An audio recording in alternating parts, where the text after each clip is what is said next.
Nintendo has always been revered for legendary franchises such as Mario, Zelda, and Pokémon, but in recent years, its decisions have generated growing rejection. From lawsuits against fans to aggressive business practices, many critical voices point to Nintendo as the villain of the industry. In this video, we will analyze in detail the most controversial actions of the Big N from a critical perspective based on up-to-date sources. We will see how its legal policies, monetization model, online service, and creative strategy have fueled the outrage of the adult gaming community. With a direct tone, we will back up each point with relevant data and quotes. Nintendo maintains an aggressive stance against any unauthorized use of its intellectual property. It sends hundreds of DMCA notices against emulators, mods, ROMs, and fan games. In 2024 to 2025, it sued distributors of modified hardware and moderators of piracy-related forums. For example, in June 2024, it sued the owner of modded hardware, which sold cartridges and accessories for running unauthorized software on Switch, ultimately winning a $2 million verdict and shutting down the site. Simultaneously, it filed another lawsuit against the moderator of Switch Pirates, a community of approximately 190,000 members who shared stolen software. By October 2025, it was seeking $4.5 million in damages.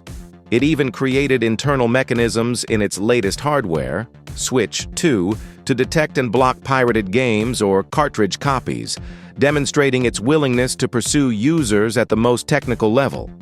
In addition to hardware, Nintendo has even taken legal action against ROM distribution sites. In 2021, it won a lawsuit against ROM Universe, which offered pirated copies of DS and Switch games, imposing a $2.1 million fine and ordering the destruction of all ROMs. In the realm of content creators, Nintendo has been equally rigorous. In 2014, it created a monetization program for YouTube videos, the Creators Program, but canceled it in 2018 after numerous complaints. More recently, it announced strict guidelines in 2024 to ban any illegal, infringing, or inappropriate videos with Nintendo content. In short, the company not only sues mass piracy, but also modders, game preservers, and fan content creators with cease and desist orders or crushing lawsuits. As specialist lawyer Stephen MacArthur warns, banning all fan projects is legally unnecessary and also a terrible marketing strategy.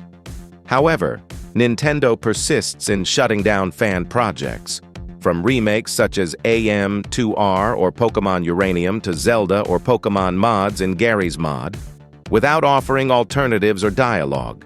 Nintendo also receives criticism for its pricing policy and re-releases. The company often re-releases old games at full price on each new console, with few graphical or content improvements. For example, it brought Wii U and 3DS games to the Switch, such as Mario Kart 8 Deluxe and Super Mario 3D World Deluxe, without reducing the original price. Even very old or less popular titles are almost always sold at full price, as Nintendo rarely offers big discounts in its eShop. In 2023, the company permanently closed the 3DS and Wii U digital stores, preventing users from legally purchasing or downloading any new games for those consoles.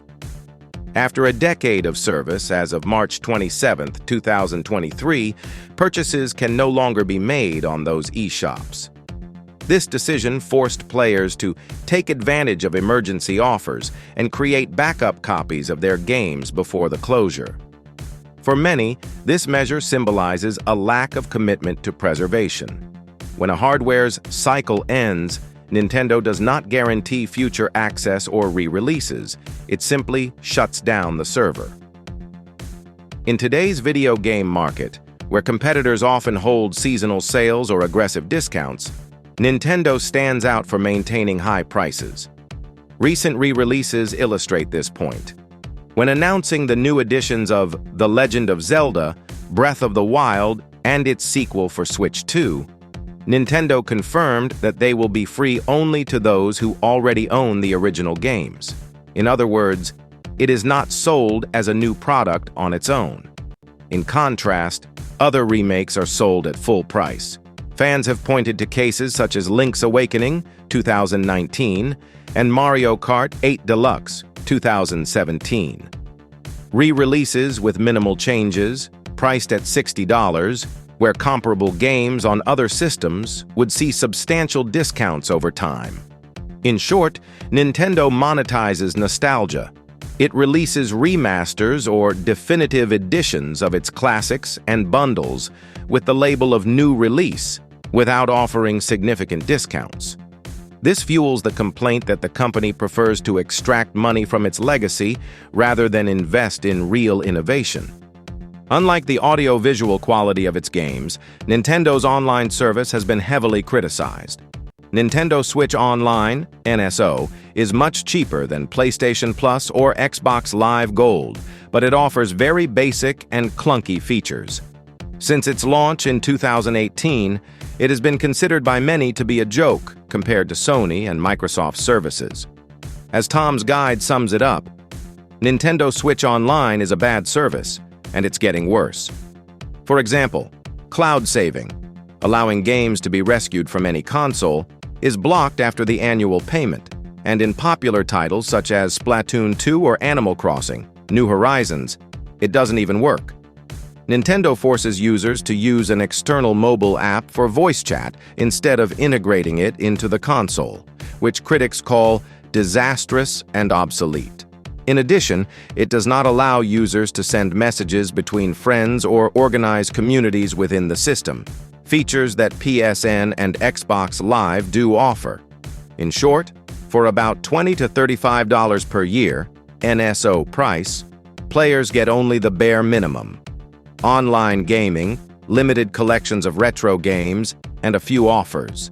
As Business Insider described, Nintendo only started charging for online play because its players had no alternative, but in return, it offers much less than the competition. This technological shortcoming, coupled with frequent connection errors, causes many subscribers to view NSO as a scam or an outdated service for which they pay a lot and receive little in return. Furthermore, when Nintendo launched the Switch 2 in 2025, the emphasis on graphical and performance improvements, 4K, 120 FPS backward, compatibility was met with skepticism because it was not accompanied by major new connectivity or online features. In the current context, where Xbox implements Game Pass with hundreds of games and Sony offers unlimited cloud storage alongside collections of classics, the NSO scheme stands out even more as inferior. In practice, paying for Nintendo Switch Online means supporting the most expensive online infrastructure in the industry with the most limited retro library, only 2 DNES and SNES games, and comparatively poor features. Another major source of controversy is how Nintendo treats its community in contrast to other companies. While Sony and Microsoft have shown some openness toward fan content and modders, Nintendo often responds with censorship or lawsuits. An illustrative case, Installation 01, an ambitious Halo fan game, was able to continue development thanks to an agreement with Microsoft. The creators of Installation 01 had Microsoft's consent to rebuild Halo with new assets, as long as it did not affect the official brand. Nintendo, on the other hand, does not usually make such concessions. As Polygon points out, many fan-made Nintendo games end up being canceled even before they are released. Lawyer Luke Plunkett comments that jokes about Nintendo cracking down on fan projects have become an internet meme, reflecting widespread frustration. In practice, the difference is palpable. Microsoft, for example, ended up reaching an agreement even with a team of Donkey Kong fans, the IP being slightly less well-known than Mario, while Sony has allowed mods and fan translations on Bethesda titles without pursuing modders, though not with its own games. Nintendo, however, has completely shut down initiatives such as Pokémon Uranium, the unofficial multiplayer Super Mario 64 Online, and the fan game versions Another Metroid 2 Remake and No Mario's Sky. It also censored Pokémon mods in Pal World and sidelined community creations without dialogue. For its part, Microsoft has even promoted backward compatibility. Players can load mods and old titles on new hardware, and Sony has supported indie title releases and community events. In contrast, Nintendo applies draconian restrictions. It cracks down on those who modify its software and even invalidates modders' ideas in court, as in the case of the dispute with Pal World over capture mechanics.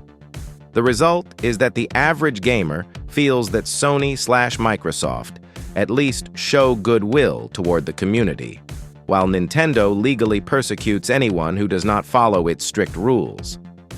Nintendo's hardware and software strategy has been considered conservative.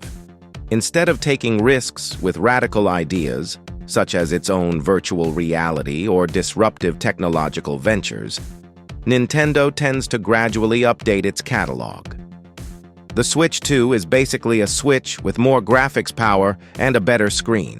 Technical improvements, but no conceptual leap. In software, recent major releases have almost all come from well-known franchises or remakes. Just look at the Switch 2 launch. The main game was Mario Kart World, the first Mario Kart in a decade. The sequel to Donkey Kong in 3D style, and for Zelda they announced enhanced editions of Breath of the Wild and Tears of the Kingdom. Interestingly, these revamped versions of Zelda will be free for those who already own the originals. In other words, Nintendo is offering a deluxe edition at no additional cost, while releasing few new titles.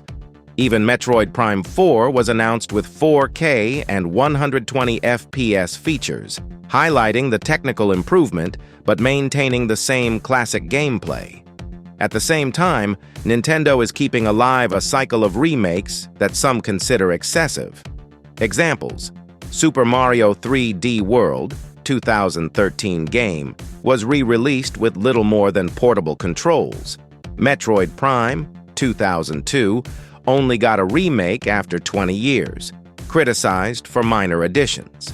Pikmin 2, Wind Waker, and Twilight Princess have reappeared in deluxe or HD formats on Switch with virtually no changes. This focus on rehashes has not generated any major new hits outside of the classic sagas. As Bloomberg points out, Switch benefited from the boom precisely because it took on the legacy of Wii U, drawing on old games to reach new audiences. Something similar is happening with Switch 2. The launch exclusives are more safe continuations than pioneering ventures. In short, the company maintains a very calculated release ecosystem, visual and gameplay updates to established franchises, plus a few minor spin-offs, but with virtually no creative risk. This reinforces the criticism that Nintendo is neglecting innovation and prefers to squeeze its library dry. The combination of all these practices has generated intense reactions. Experienced gamers and specialized forums have gone from surprise to anger. Many no longer see Nintendo as just the beloved company of their childhood, but as an entity that is relentless toward fans. As Kotaku summed up in 2019, Nintendo's actions against fan projects have become so predictable and sad that they are an online meme. Social media is full of comments accusing Nintendo of greed. Journalists and opinion leaders point out that its legal actions do not stop piracy or modding, but only anger gamers. One such analyst, Joshua Furr of DualShockers, explains that Nintendo's hypersensitivity to its IP makes it the villain in the eyes of the gaming community. Even within competitive events on the scene, the relationship is tense. Smash Bros. Tournaments have had friction with Nintendo over the use of online mods and required special rules. In short, adult gamers regret that such an influential company in the industry succumbs to practices contrary to the collaborative spirit of video games. There are memes, debates, and occasional boycotts pointing to Nintendo as the worst video game company when these negative news stories prevail. In the end, Is it justified to call Nintendo the worst video game company? It depends on the context. Commercially, Nintendo is a successful giant with incredible sales figures. But from an ethical and consumer relations perspective, its latest decisions have been highly questionable. Legally, the company can do whatever it wants with its property, but it is not immune to criticism. As Stephen MacArthur warns, resorting to legal action as a company policy may be effective in the short term, but damages the image. Taking a fan or modder to court is a legally unnecessary and terrible marketing policy. Taken together, these factors, massive lawsuits, high prices, closed eShop, basic online service, and little innovation, paint a picture in which Nintendo appears trapped in its own corporate enclosure. Many critical gamers conclude that despite its extraordinary games, Nintendo shows signs of having a very narrow business vision. The title of this video, The Worst Video Game Company, is not gratuitous. It expresses the paradox that the most iconic company in the medium may be bringing social rejection upon itself. At a time when the industry increasingly values collaboration and openness, as evidenced by Sony and Microsoft's attitude toward creators and mods, Nintendo seems stuck in old policies from decades past. The critical lesson is clear.